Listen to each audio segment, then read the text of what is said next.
аплодисменты.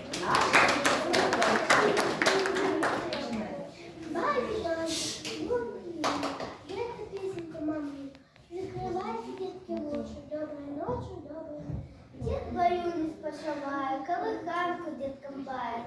Знаете, коли ласка, вам приснится лучше кашка. Колыханка, соло, колыхать, колысь. Эта песня отпустила Матуля, про своего дитяти переспала. Колыханка, слово сила. Колыханка, слово ласкавое. Колыханка, слово бесчетное. Колыханка, слово теплое. Колыханка, слово лагодное. Колыханка, слово напевное. Люли, люли, люли, прилетели гули.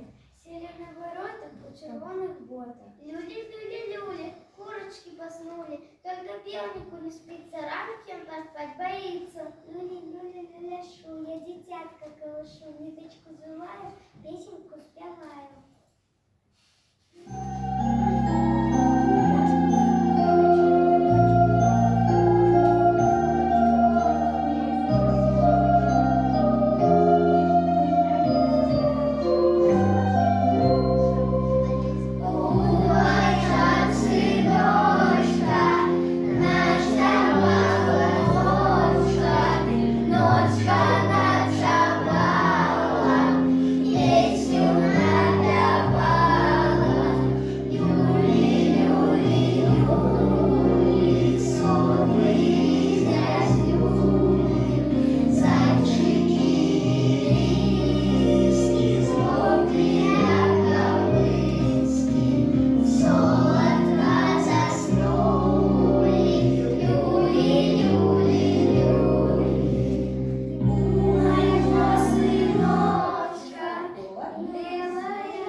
Так подобается песня. Ну что ж, но колыханка это не только песня, это и самая любимая дзіцячая телепередача.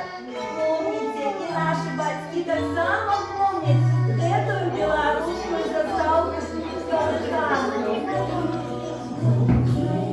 Ну, можно спеть, родители.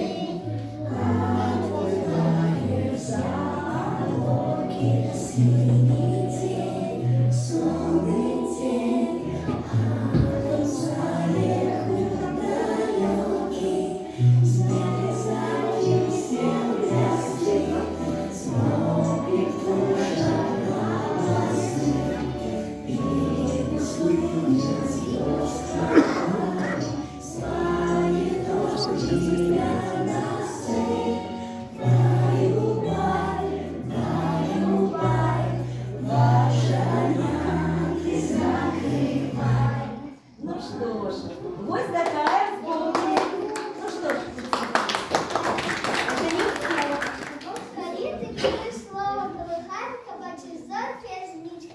На небі лес смолотить порох. Выходит ночноченька, наступает ночноченька, приходит Саня, а Матуля спала пригожая песенка дитяча. Ось яке пригожее слово колыханка. Аплодисменти.